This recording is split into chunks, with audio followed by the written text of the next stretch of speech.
Hey everyone, I'm Nina Zeta with Sidewalker Daily and welcome to today's video. I am so excited to share with you guys different ways and different niche examples.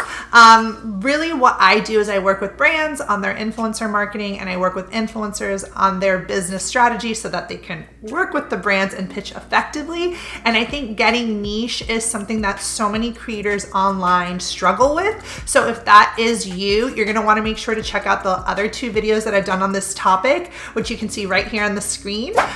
These two videos are going to set the foundation of what getting niche is, why it's important, because in this video, I want to give more examples. I want to dive a little deeper into ideas and examples. Now, let's start at the very beginning, just giving you like a big picture idea of why niching down is so important. We live in a very different world than we did 5 years ago. 5 years ago, 10 years ago on social media, you could post whatever it is that you wanted and, you know, a little emoji and a photo of you at the beach and you would grow or you would see things happen or people would react. It's no longer the case. We have too many choices at the supermarket. And you know what I mean by supermarket, on Instagram and Pinterest, on Twitter, on chat, Clubhouse, there's too much, right? So what you need to do as a creator is drill down even deeper. And the way you drill down even deeper is not only beneficial for you because you feel like you know what you're talking about and you're not getting lost in this sea of content as well, but also your audience, they will immediately know what you represent, what you stand for. This is why getting niche is super important. And also if you are an influencer and you're looking to work with brands, it's probably the first thing that brands look at is to see if your niche matches theirs. And it really comes down to audience. Does your audience who wants your content match their audience? And if the answer is a yes, you are going to see a lot more success in working with brands than if the answer is a no. So let's get into some ideas. Before I do, if you are new to this channel and you're interested about influencer marketing and social media, hit that little subscribe button so you can be notified when we release a video on those two topics, which we release weekly. And as always, if you need help working your social media strategy or your influencer strategy out, I will leave links below on ways to work with me directly. All right, so let's jump in. So with the rise of TikTok and Reels, we have seen niche communities come front and center. It's not a coincidence that a lot of the content creators that you are watching and obsessed with are creating very similar styles of content, and they're getting really niche in their approach and in their communities.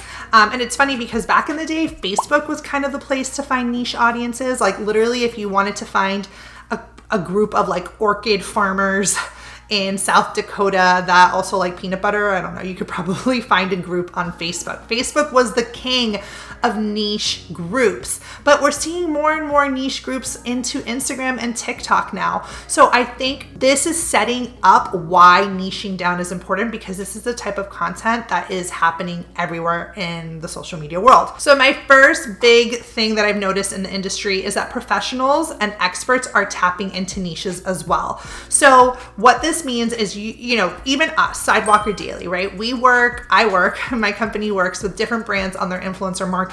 So I'm tapping into the influencer marketing niche as a creator. As you know, myself, I obviously I have my MBA and I work in business and I've done a lot of things, but I am now finding my niche is my profession. That's why you're seeing a lot of doctors on Instagram and Reels use social media to enhance their expertise and their credibility.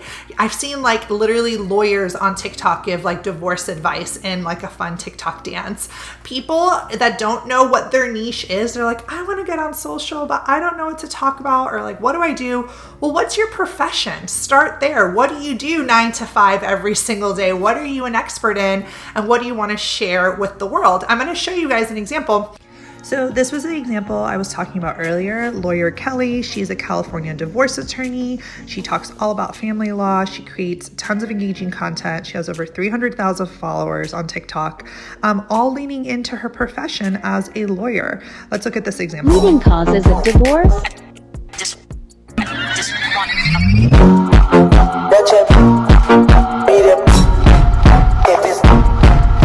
And we've also seen this a lot with psychologists during the pandemic, giving mental health advice.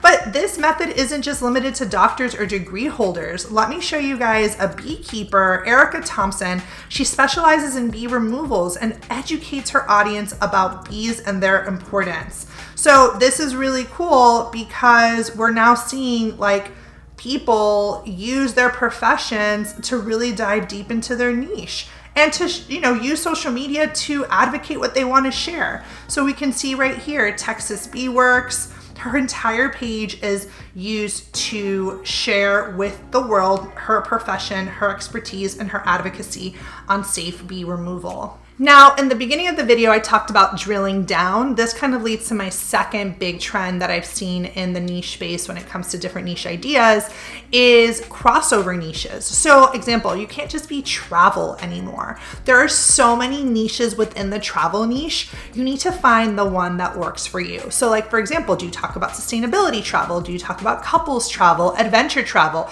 And even if it's adventure for whom? Adventure for families, adventure for couples. You see where I'm getting at? Like, it's really digging and finding what and who is your human and who are you talking to.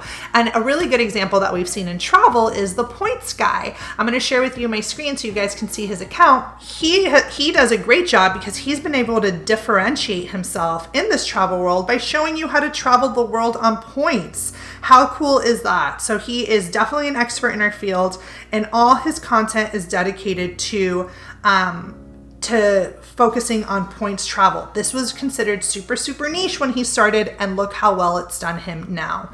Now, here's another example of an account that does super well at drilling down in her niche. This is Denise from Tropical Seductions. You can tell she's doing plant care and tips, plant decor. So her audience, when they come to her page, they're going to get plant products. They're going to get tips. They're going to get giveaways, everything that is related to something that someone that is a plant lover wants to know about.